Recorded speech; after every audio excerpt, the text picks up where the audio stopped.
If you know someone who isn't likely to go train with a firearm or is dead set against training with a firearm, and yet you want to be able to provide some information for how they might be able to defend themselves or others in the middle of an active shooter situation, this might be the most important information you can share with them.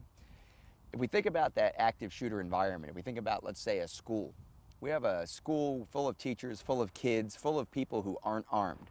There may even be a school resource officer there, though, who is armed, or there may be a police officer who actually responds to the initial reports of shooting and shows up with a firearm.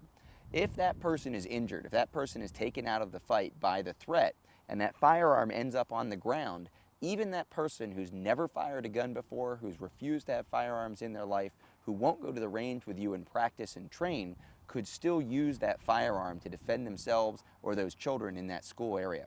And this is something I want to talk about for a second. You know, we sometimes overthink the complications of a firearm, using a firearm for defense.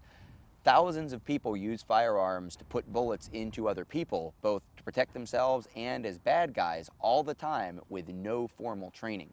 They may have seen guns used in a movie, they may be watching some kind of an online video clip. We don't know what their training is, but we know that they're not coming to formal classes and they're probably not putting as much time, effort, and energy as you are into their training and preparation to use a firearm. And yet, they can still pick up a firearm, extend it fully in and parallel with their line of sight at the target, relatively smoothly press the trigger, and get hits on that man-sized target. And that's exactly what we're going to ask that teacher, that nurse, that husband, wife, family member, whoever it is in that public environment to be prepared to do.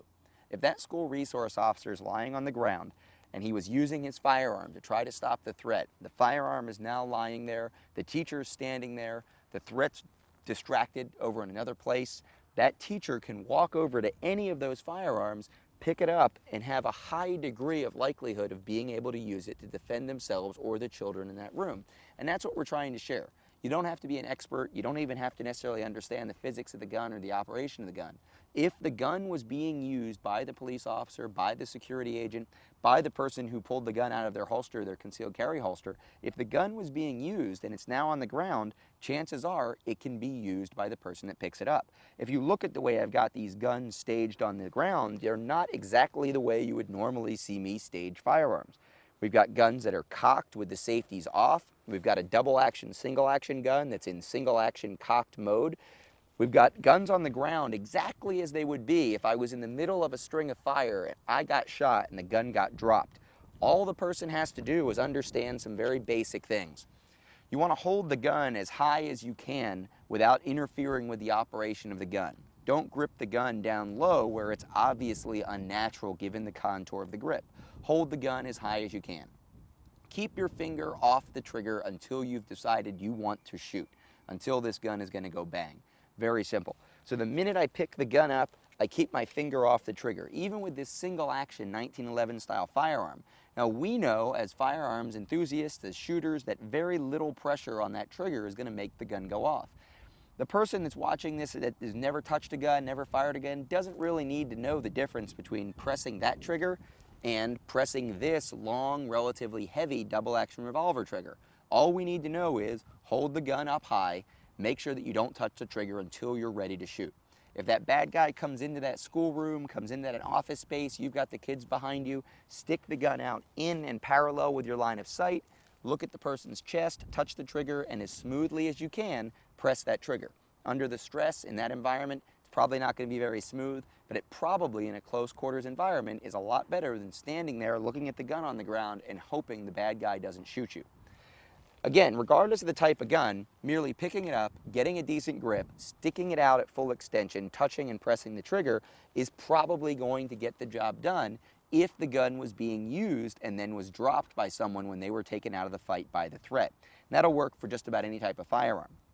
Of course, this type of firearm, a simple striker-fired firearm with no extra levers or buttons, this kind of gun can come out of a holster and be used exactly the same way.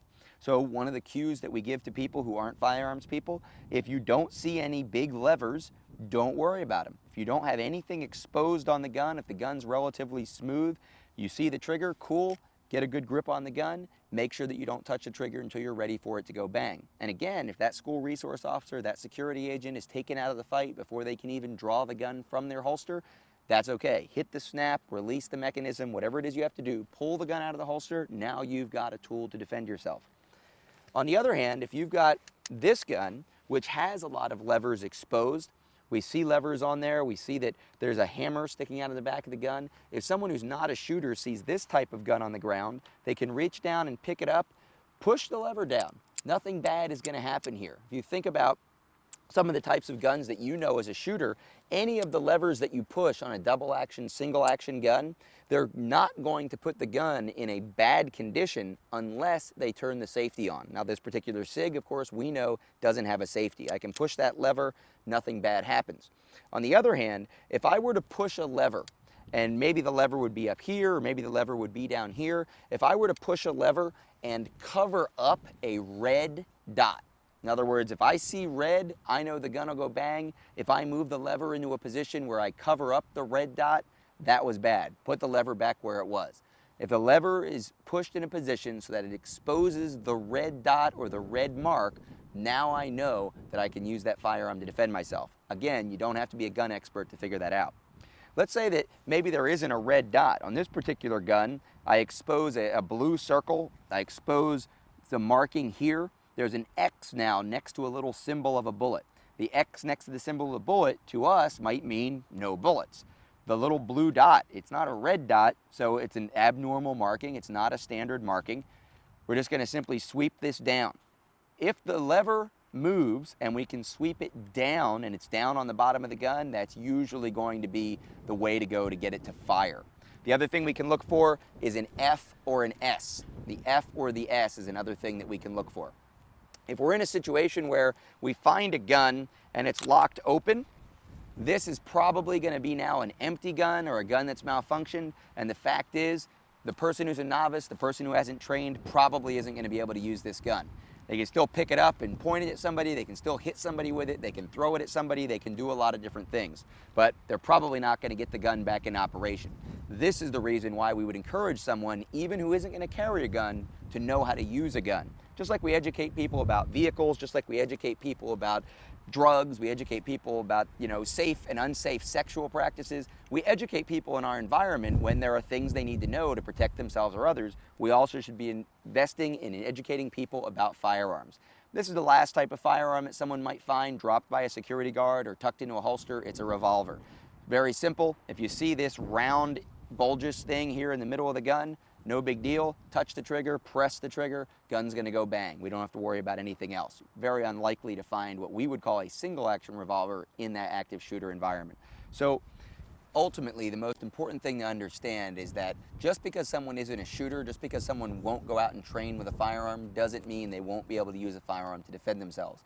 If you have people in your life that you care about, you have people in your life that won't go out and train, you should still be encouraging them to be able to look down at a pile of firearms and know exactly how they could use them to defend themselves or others. Extend touch press, make sure the gun's operating, make sure their grip is decent, but most importantly, make sure they're not hesitating, just staring at it on the floor and not even considering it an option simply because they've never shot before or they've never trained.